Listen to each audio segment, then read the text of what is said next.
안녕하세요. 반갑습니다. 김수정입니다. 오늘의 찬송가 향기는 성령이여 강림하사, 찬송가 190장에 수록된 곡입니다. 먼저 이 곡을 듣고 계속 진행하겠습니다.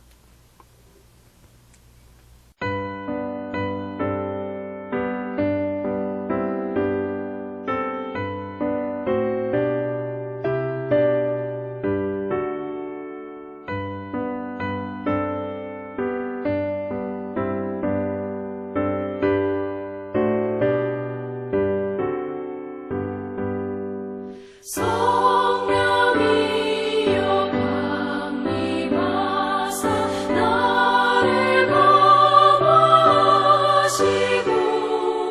애통하며 회개함만 충만하게 하소서.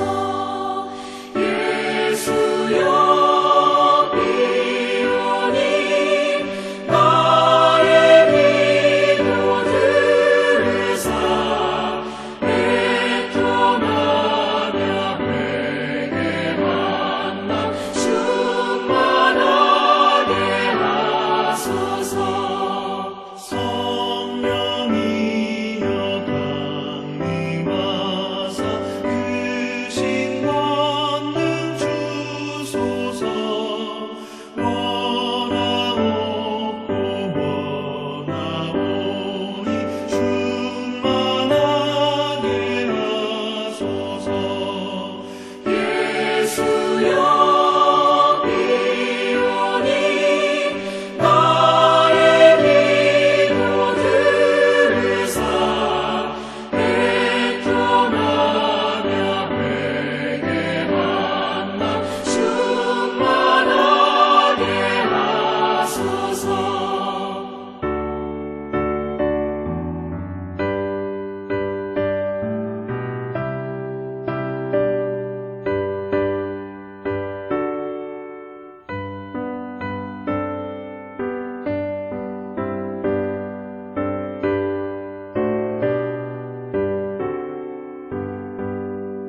힘이 없고 연약하나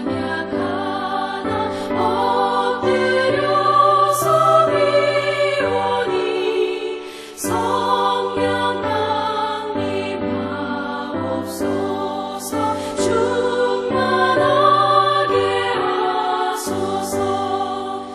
예수여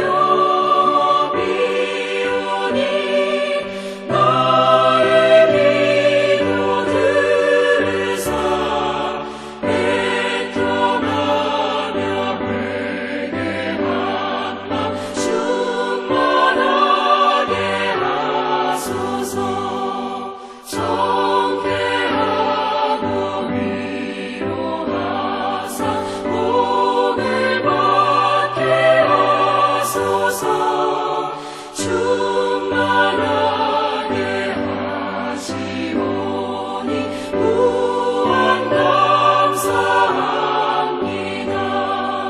예수여 비오니 나의 기도 들으사 애통하며 회개하나 충만하게 하소서.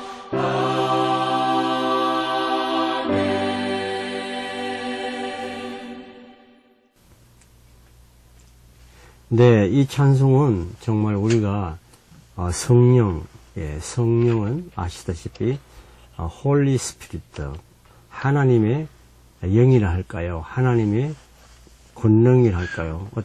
성부, 성자, 성령, 그러니까 하나님과 동일한 역사를 하시는 말씀을 하는 거죠. 그래서 이것을 어떻게 작곡과 작사를 했는가를 오늘 알아보겠습니다. 작사는 엘로드 스톡스라고, 이분은 미국에 계시는 뉴저지에서 태어났습니다. 그래서 이분은 어떤 집회에서 은혜를 받고 이 시를 쓰게 됐습니다. 그러니까 한국말로 하면 부흥회에서 말씀을 깨닫고, 즉 오순절 성령 강림에 대해서 성령이 얼마나 우리 신앙생활에 중요한가를 시를 그 내용을 나타내고 있습니다. 작곡은 존 리치폰드 씨라는 분이 썼습니다. 그래서 이 스탠리 이분은 어떤 캠프에서 또 영감을 얻어서 이 시에 곡을 붙이는데요. 이분도 역시 목사님이신데 성령에 대해서 매우 강조하고 싶은 내용을 이 곡으로 나타낸 거죠. 그래서 외국에 보면 작사 작곡은 보통 보면 시인이나 교수나 음악을 하시는 분들이 전공자가 많은데요. 특별히 목사님이 많습니다. 작사나 작곡을 그만큼 목사님들이 기도도 많이 하시고 또 이제 성경책에 대한 박식과 연구를 하셨기 때문에 시를 쓴다든지 신앙시를 쓸 때 큰 도움이 되죠. 또 작곡도 할 때 성령께서 우리에게 주시는 능력을 이렇게 곡으로 쓴다는 것을 우리가 볼 수 있습니다. 그래서 이 곡의 내용은 갈라디아서 5장 22절에서 23절에 사랑과 희락과 화평과 오래 참음과 자비와 양선과 충성과 온유와 절제니라. 이 열매를 말씀하는데요. 이런 열매를 맺으려면 우리 마음에 성령을 잉태해야 된다. 성령의 역사가 있어야 된다. 성령의 간섭이 있어야 된다. 성령의 영감을 받아야 진정한 찬송시, 찬송곡을, 좋은 곡을 쓸 수 있다는 거죠. 그래서 이 목사님께서 이 곡을 쓸 때에 오직 하나님을 나타내려고 무척 애를 쓰고 있습니다. 그래서 이 내용을 보게 되면 성령이여 강림하사 1절에 나를 감화하시고 성령이 저에게 오셔서 하나님께서 나에게 느낌을 하나님의 영으로 바꿔주세요. 그러니까 요새 젊은이들이 말을 빗기면 피일이 꽂혀야 된다. 피일이 와야 된다. 결혼 대상자는 피일이 와야 된다 그래요. 우리가 어릴 때 결혼할 때는 능력이나 어떤 사랑이 있고 사람이 훌륭하면 했는데요. 요새는 아무리 스펙이 좋고 능력이 있고 훌륭하더라도 필이 없으면 안 한대요. 그런데 제가 물었습니다. 필이 뭐냐 하니까 서로 교감이 되고 서로 느낌이 동일하고 이상이 같고 꿈이 같고 같이 동행을 하는데 같은 길을 가야 될 사람을 찾는다 그래요. 그래서 젊은이들이 결혼을 안 하거나 늦게 하거나 조금 이렇게 까다롭게 하는 것은 서로 감정이 교감이 돼야 된다는 것이죠. 그러니까 같은 생각을 하고 동행을 하고 같은 마음을 가진 사람을 찾더라고요. 우리는 결혼할 때 안 그랬죠. 뭐 부모가 하면 좋겠다 하면 했고 또 대중적이고 보편적이고 이렇게 하면 되는데 요사이는 필수적으로 필요 충분만 해야만이 결혼을 하기 때문에 젊은이들이 결혼이 늦어지는 것 같습니다. 그래서 이 1절에 보면 성령이 오셔서 나를 감화시켜 주시고 내가 애통하는 나의 마음에 충만하게 해달라. 하나님의 말씀으로 하나님의 능력으로 하나님의 성령으로 나를 그렇게 해주세요. 이렇게 말씀하고 있습니다. 사도행전 2장 14절 42절에 보면 베드로가 그 11사도와 함께 유대인들과 예루살렘에 사는 모든 사람에게 감화하게 복음을 증거하면서 그러니까 베드로가 그 당시에 하나님이 복음을 전하고 하나님의 말씀을 이렇게 전할 때는 많은 사람들이 필이 왔다는 거죠. 그러니까 동행하고 싶은 마음이 왔다는 거죠. 성령과 같이 동행, 또 성도들과 같이 동행, 크리스찬으로서 성도로서 동행하고 싶다는 내용을 갖게 했다는 거죠. 그러니까 남에게 설득력이 있고 남을 이해력이 있고 남을 리드할 수 있는 마음을 베드로는 가졌다는 거죠. 그래서 요새 젊은이가 말하는 필이 꽂힌다. 또 여러분이 많은 음악을 듣는 사람 중에 어떤 사람은 모차르트 음악을 좋아하고 또 어떤 사람은 베토벤 음악을 좋아하고 또한 어떤 사람은 바하 음악을 좋아하는 사람이 있어요. 그 분류가 다르듯이 우리가 바하 음악은 고전적이다. 또 모차르트 음악은 조금 이렇게 경쾌하면서 또 즐거우니까 또 모차르트 음악을 좋아하는 사람이 있고 또 베토벤 음악은 무거우면서 깊은 철학을 말하기 때문에 베토벤 음악을 좋아하는 사람도 있고 여러 가지 형태가 있듯이 사람들이 형상과 생각과 사고가 비전과 꿈이 필이 각자 틀리는 거죠. 그러나 성령이 오시면은 똑같은 마음이 된다는 거죠. 화평과 기쁨과 행복과 내가 어떠한 처지에 있든지 어려운 환난과 고통과 있어도 감사함으로 행복이 넘친다는 거죠. 우리 인생은 처음부터 끝까지 다 행복할 수는 없잖아요. 우리가 시험을 칠 때, 대학을 들어갈 때, 고등학교 시험을 칠 때, 중학교 시험을 칠 때, 초등학교 시험을 칠 때, 시험 기간에는 무척 힘들잖아요. 그러나 그 시험이 지나면 정말 행복하듯이 우리가 이 세상을 살 때에 환난과 고통과 시험이 온다는 겁니다. 그 올 때에 우리는 자세가 중요한다는 거예요. 그 자세를 충만하고 화평하고 행복을 가지려면 성령의 힘을 가져야 된다는 겁니다. 제가 병원에 갔습니다. 감기가 있어서 가니까 선생님께서 의사 선생님께서 면역이 떨어졌습니다. 그래요.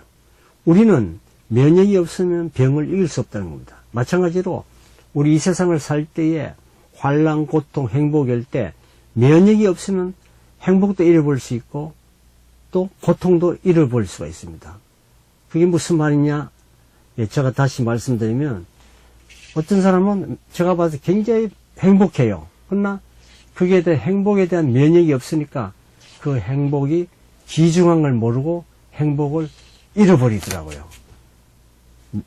예를 들면 어떤 사람은 매달 수입이 많아요. 매달 돈이 잘 벌릴 줄 알고 예금을 안 한다든지 또는 어떤 차후의 일을 생각하고 써버리면 행복은 날개처럼 날아가 버리잖아요. 또 어떤 사람은 불행해도 자기가 불행한 줄 몰라요. 그러니까 그 불행에서 벗어나지를 못하는 거죠. 그러면 이것을 어떻게 우리가 알 수 있느냐? 성령이 내 마음에 오시면 성령이 나를 깨닫게 한다는 거죠. 그래서 우리는 훌륭한 목사님 말씀을 듣고 감화, 감동, 느낌으로 내 자리에서 지키고 버리고 한다는 거죠. 그래서 이 찬송가, 찬송시는 그런 내용을 하고 있습니다. 너희가 회개하여 각각 예수 그리스도의 이름으로 세례를 받고 제사함을 얻으라. 그러면 성령의 선물로 준다고 그랬습니다. 여러분, 우리가 목사님 말씀이나 성경 말씀을 읽고서 깨닫고 느끼고 감화를 받고 그것을 충분히 이해를 하면 하나님이 우리에게 오신다는 거죠. 그래서 요새는 이 사랑의 대화가 과거에는 이제 너무나 세상이 복잡하지 않기 때문에 어느 정도 하면 느낄 수 있는데 요새는 너무 느낌이 많기 때문에 느낌이 잘 안 온다 그래요. 우리가 좋은 음식을 많이 먹으면 좋은 음식이 맛있는 줄 모르는 것처럼 너무 주위에 느낌이 많으니까 필이 오지 않는 거죠. 그러면 이 느낌을 감성 지수를 높이기 위해서는 하나님 말씀에 거하고 기도하고 전도하고 봉사를 해야 된다는 겁니다. 그 내용을 하는 것이 이 찬송가를 노래하고 있는 것이죠. 고린도전서 15장 31절에 사도 바울은 정말 나의 영광을 두고 단언하오니 나는 날마다 죽는다 그랬습니다. 사도 바울이 이런 말을 했겠습니까? 많은 사람들이 자기 영광을 위해서 사는 사람이 많다 그래요. 쉽게 말하면 국회의원이나 정치가들은 자기 명예, 권세, 영광, 물질, 여기를 위해서 사는 사람이 많다 그래요. 정치가가 되면 내가 국회의원이다, 내가 고위직에 있다면 백성들을 위해서, 국민들을 위해서, 나라의 경제, 문화, 정치 발전을 위해서 헌신을 하는 사람들은 많지만은 또 그 중에 일부는 자기 영광을 위해서 한다는 거죠. 또 바꿔 말하면 교인들 중에도 교회 나가면서 그 기쁨의 역사를, 구원의 역사, 내가 다시 이 세상에 태어난 기분이 너무나 행복한데 그 행복을 자기만 위해서 사는 사람이 많다는 거죠. 봉사도 하지 아니하고 헌신도 하지 아니하고 자기 어떤 이익을 위해서 하는 사람이 있다 그래요. 그럼 어떻게 되느냐? 나의 영광을 위해서 사는 것이 아니라 다른 사람에게 평화를 주고 딴 사람을 편하게 하고 다른 사람에게 약점을 지적하지 말고 장점을 지적하면서 예수 그리스도를 믿는 거죠. 내 영광을 위해서 내가 보험회사 다닌다, 내가 어떤 사업을 한다, 교회 가면 교인이 많으니까 이걸 구매해야 되겠다, 이런 생각을 해서 교회 가서는 안 된다는 겁니다. 하나님을 열심히 그의 나라와 그 의를 구하면 그 뒤에는 내가 필요한 것을 채워준다는 것입니다. 그러니까 성령이 그만큼 중요하다는 거예요.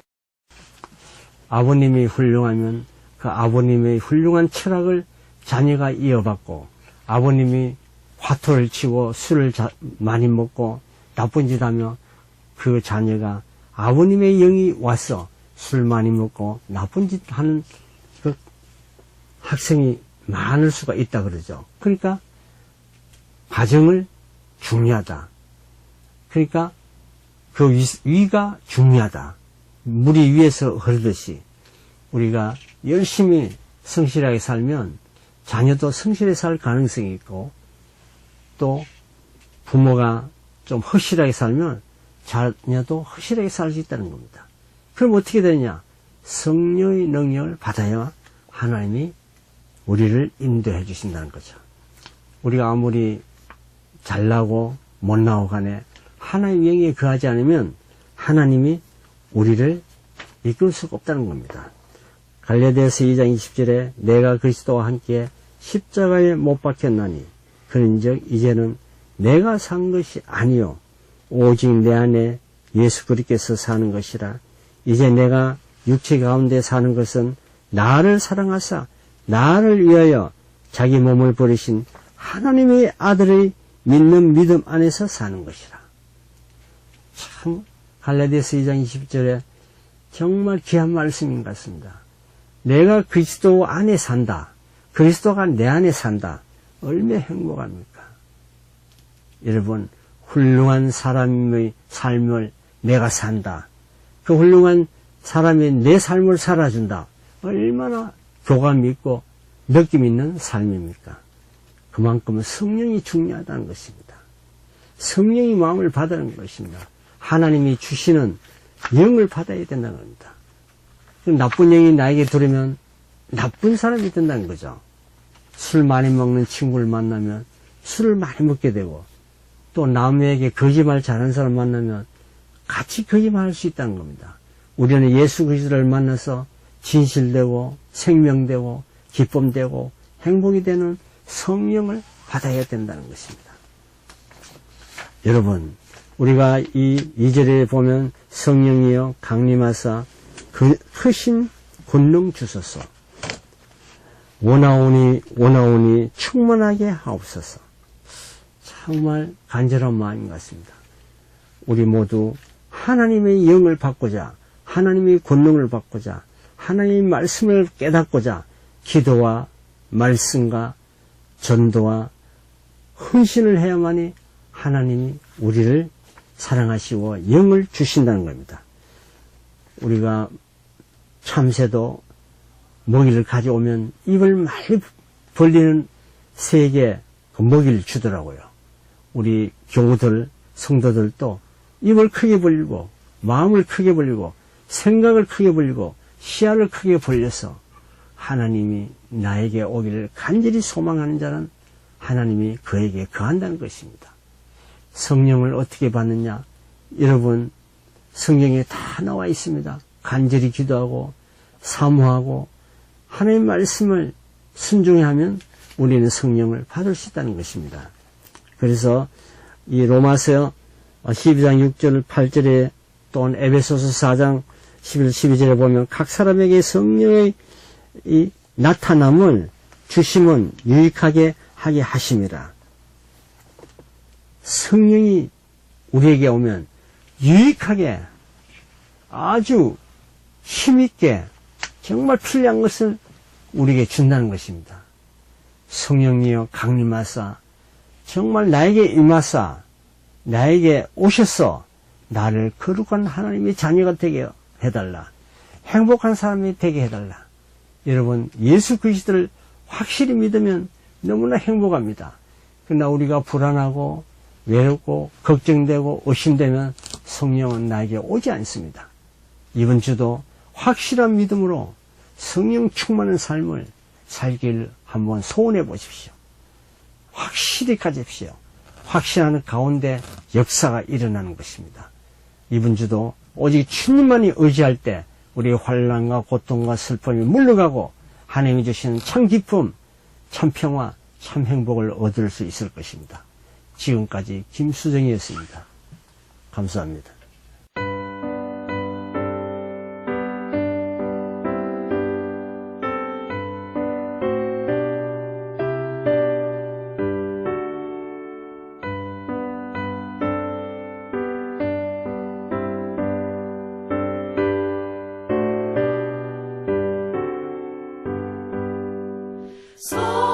성령이여 강림하사 나를 감화하시고 애통하며 회개함만 충만하게 하소서. 예수여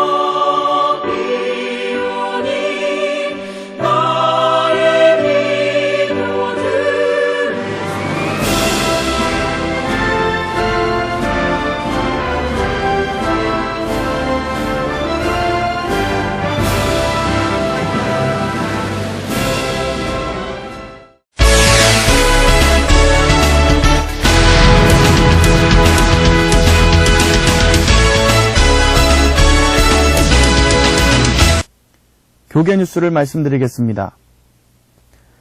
지난 7일 울산교회 복산예배당에서 현대자동차 직장선교회 순회 헌신예배가 열렸습니다. 이날 직장선교회 회장 김쌍용 집사의 사회와 송광열 장로 회장의 기도로 시작됐습니다. 이어 말씀을 전한 울산교회 정근도 목사는 관계를 변화시켜라라는 제목의 설교에서 부부의 관계, 자녀와의 관계, 직장 내에서의 관계를 변화시켜야 한다고 강조하며 현대자동차 직장선교회의 중요성을 강조했습니다. 다음 소식입니다. 울산 남루의 주최 2015 인도교회 건축을 위한 선교대회가 울산 제1교회에서 열렸습니다. 지난 7일 열린 선교대회는 중점사업으로 인도의 교회 개척과 국내 선교, 위주 대학생의 상호 방문을 위한 것으로 교회 협력 강화에 중점을 둔 사업입니다. 또 선교기관과 집회행사 교육을 통하여 교계의 목표를 수립한다는 사업에 역점을 두고 있습니다. 한편 이날 말씀을 전한 부산 백양로교회 김태영 목사는 너와 내 아들과 내 손자라는 제목의 말씀에서 소아시아 7교회를 이룬 것 같이 우리도 국내 교회뿐 아니라 주님을 모르는 국가에 교회를 세우고 특히 인도의 교회를 세워 주님의 뜻을 새겨야 한다고 설교했습니다. 지금까지 교계 뉴스의 함종길이었습니다.